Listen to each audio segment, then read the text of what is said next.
It has been over 2 months since the last episode of my faction series, and I want to first start off by profusely apologizing for putting this off as long as I did. While these videos require more nuance in their writing than the usual, such as why no one plays or champion groups, I was admittedly procrastinating on this too much. To make up for that, my goal will be to make at least one episode each month. Chances are this video will come out in March, and I have plans to release Noxus in April, so you can look forward to that as well. Anyways, welcome back to my Champion Lore mini-series, where I go through each major region in the League of Legends universe that is Runeterra. The past 2 episodes featured the Yordles of Vandal City and Demacia, both of which were met with very positive reception. I was originally planning on going in a sort of established order by going over Noxus following its geopolitical rival, but to no one's surprise, the vast majority of you requested that I cover the land of Ionia first, and I plan to deliver, though perhaps not in the way you think I would. As a reminder, since it's been a while, the point of this video is not necessarily an in-depth theory analysis on the lore of Ionia. Necrit is more qualified in that than I am. Instead, what I plan to do is try to uncover how the game's lore and background translates to the gameplay of its representatives within the actual game. So I'll begin with some exposition of the region, followed by listing all of the currently available champions residing and or affiliated with the region, then wrap it up by noting how their in-game abilities and design reflects the culture and theme of their region. Without any further ado, let's begin. Contrasting from other established territories with more societal governance like Demacia and Noxus, Ionia is a land of both mystery and fantasy, not known for one specific thing. Its inhabitants are spread all throughout the various provinces, each with their own way of life, approach to combat, and unique appearances to say the least. In some ways, one could equate its perplexing nature to that of Vandal City, which is far more abstract and difficult to label in a tangible way. Now, traditionally, there's a shared desire for Ionia's people to find self-actualization. There was no formal government or central society. Each province was pretty much self-sustaining and agreed to coexist with each other. Rather than constructing massive civilizations, they chose instead to adapt and live alongside all matter of Ionia's fantastical flora and fauna. Thanks to the deep-rooted emphasis on balance, the border between the material and spirit realms tends to be more permeable here, and for many a time, the enchanted scenery and rich history have made Ionia the closest thing to an ethereal paradise as one could get. Then, everything changed when the Fire Nation attacked. Okay, I'm sorry about that. It was too good to pass though. Anyways, due to their penchant for the pursuit of personal enlightenment as opposed to material gain, the militaristic nation of Noxus thought them to be an easy target with valuable magic and resources to commandeer for the benefit of their own ambition. As such, the once peaceful yet delicate balance of this land was shattered into disarray, forcing the Ionians to take up arms themselves and fight back, an effort that did eventually succeed, though not without catastrophic sacrifice and loss.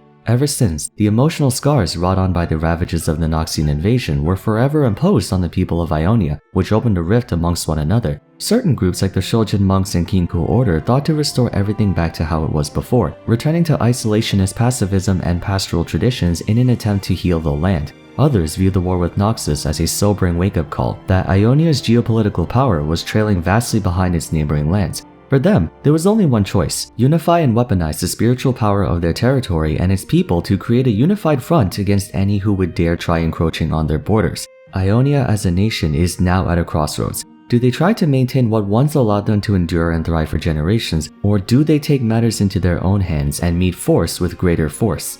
In a way, Ionia's current predicament bears much resemblance to Demacia. Both nations fostered a strong ideology and its people were able to prosper because of it. But now, with the changing atmosphere of Runeterra, their traditions are failing to withstand the test of time any longer, creating an ultimatum for them to decide between adhering to their convictions that have protected them for so long before, or learning to adopt modern ideals and worldviews even at the cost of their own culture. We're beginning to see this unfold throughout its characters as each one explores and discovers more of their own identity, what they want from their life, what path they should follow, and how their actions shape the future they themselves are unsure of if they like.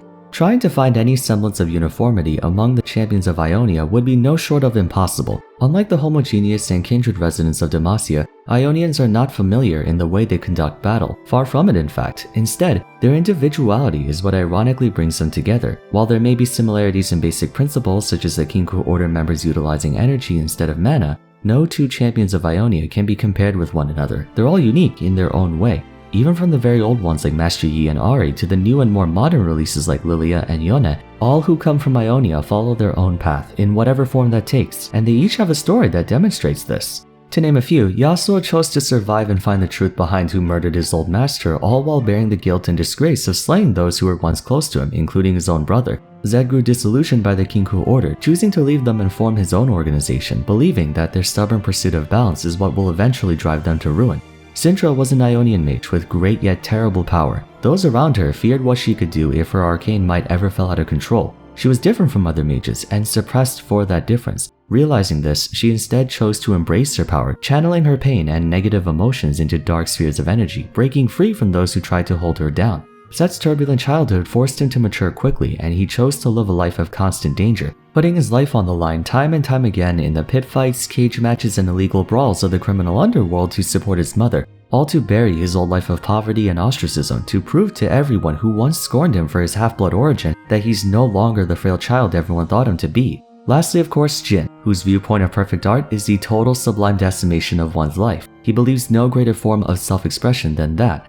It's really an interesting concept, a region whose champions, no matter how unique their designs, are kept together by one purpose, and the one that Ionia teaches above all else, self-realization. How this reflects in their gameplay may not seem very conspicuous at first, but if you look deeper into it, it's actually quite clear. The way they fight on Summoner's Rift is unlike not just other factions but their own fellow Ionians. Jin is a marksman who focuses on power and placement over sheer consistent damage. His shots, while few in number, require the player to premeditate their actions, as not thinking things through could lead to a situation where everyone on the enemy team might escape with their lives intact. Zed's usage of shadows grants him a playstyle far different than the more straightforward assassins like Talon or sneaky tricksters like Evelyn. Lily is a skirmisher who actually wishes to avoid head-on confrontation, uncharacteristic of someone from that class who usually always wants to be locked in combat. Ultimately, Ionians are different from the conventional expectations one would have of the classes they supposedly belong to. Ari is a mage with great mobility, different from other mages who normally are easy targets once you close the distance.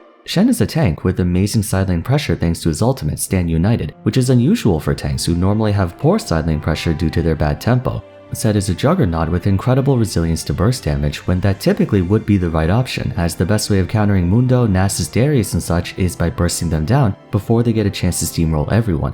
Taking them on requires a different set of lenses. You can't approach Ionian champions like you would go after others, even if they have similar mechanics, and I think that's what connects each of them together. Despite having no matching gimmicks or the like, not only do their opponents have to handle them differently, but they do as well. Ionians come equipped with unique and situational offense and defense that put a different spin on combat. In some ways, they accomplish the job more or less in the same way as champions from other regions, but when you account for the nuances in their design, that kind of thinking can set you up for failure. To elaborate, let's look at Lee Sin's Dragon Rage, one of the most iconic ultimates in the game. A targeted ability that inflicts massive damage while knocking them back a far distance. During this time, whoever they collide with takes the same damage plus more based on the target's bonus health. When you think of other big engages like Malphite's ultimate, the latter's has only one function, block enemies in place, whereas Lee Sin's ultimate has a multitude of applications. First impressions might have you thinking Dragon's Rage is used to knock threatening opponents away, but upon further inspection it can be used for great offensive plays as well, giving rise to the infamous Insect. Not just his ultimate, but Safeguard too. It's one of the most versatile basic abilities in the game, and not a typical shield. However, that implies if you try to think of it as merely a basic shield or a basic knockback, you inherently prevent yourself from realizing the full capabilities of these attacks. Another good example, as much as I hate to admit it, is Yona's Soul Unbound. You cannot think of this ability as an escape tool, or at least not in the normal sense. Unlike LeBlanc's Distortion or Zed's Deathmark, you have no choice but to blink back to your anchored position, but that doesn't mean you can't pull off really crazy outplays with this spell, perhaps even more effectively than the other two. Masterful use of Soul Unbound is a hallmark of mastering Yona as a champion. To think that such diverse characters can be so alike one another through identity is a testament to just how deep Ionia is as a region. No matter how far each champion goes or strays away from their origins, you can still see the connection to their homeland in a way I don't think would be possible if they were from somewhere else. It almost makes it feel like we as the community misjudge the quality of their design. Almost. Prevailing Wisdom is well aware of the unique playstyles and gameplay elements these champions bring to the table. Ionians are not exactly the most forgettable characters out there, and a large number of them have reputations that precede them for better or worse. While it may sound like a way to keep things from getting too predictable and mundane, pushing the envelope requires a great deal of care and temperance. As someone who majored in game design when I was in university, there's something that happens often, especially among underclassmen like first and second years, and it's a pitfall I fell into when I was at that age myself.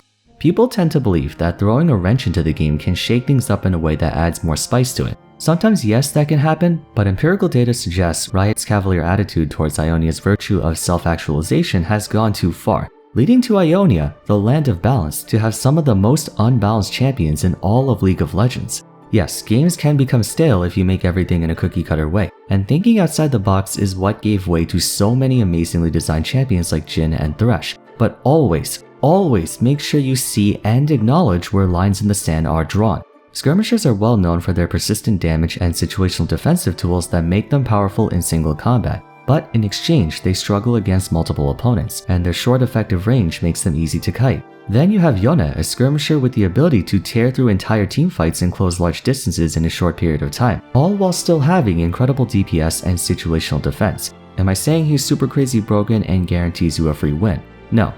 Well, okay, for the sake of this argument, no. How you use him matters a great deal, but conceptually there are very noticeable elements in his design that go against what is acceptable for a champion. And these mistakes have been popping up a lot as of late. Akali and Irelia are two reworks that, while reimagined spectacularly, led to two of the most notorious balance nightmares the game has ever seen. No doubt that Ionian champions are very fun to play and special to League's history. They have unorthodox playstyles that require nuance in thought when compared to a more forthright region like Demacia, and it shows too. A lot of them are very popular picks that have always been relevant no matter the meta or their performance at that time. To their credit, Ionia has some of the best and most creative design champions in the game, and I can't imagine League without them. Regardless of your opinions, they have influenced the dynamic of the game probably more so than Piltover, Noxus, Demacia, Zaun, Freljord, etc.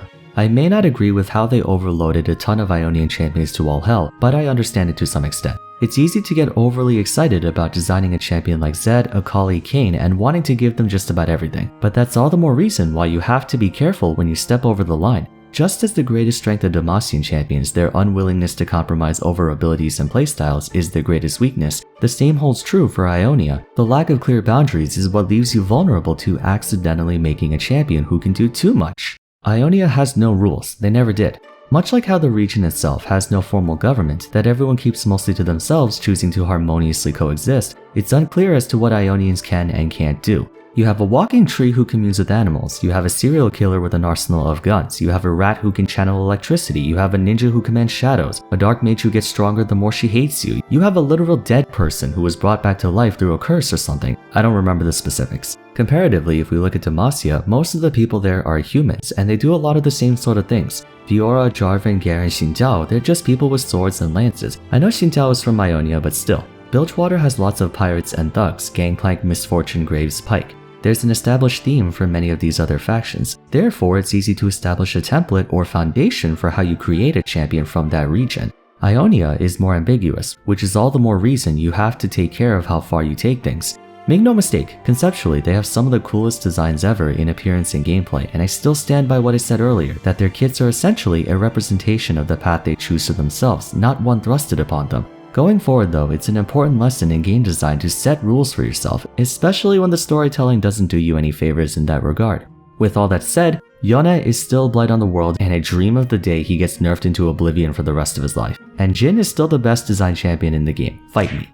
Anyways, that's gonna wrap it up for today. It's kind of ironic that for how much it's touted as the land of balance and harmony, Ionia has an unusually large number of unbalanced champions. Mind you, when they say balance, they mean spiritual balance, not gameplay, but it's still funny to think about. By the way, let me know if this video changed your perceptions of Ionia in any way. I'd like to see what you thought about this episode. For the time being though, if you enjoyed the video, please be sure to leave a like and subscribe. Consider following me on Twitter, joining my Discord server, and checking out my previous 2 episodes on Demacia and Yordles if you haven't yet. But until next time, thanks so much for watching, and stay tuned for Noxus, which will be coming out next month. Take care.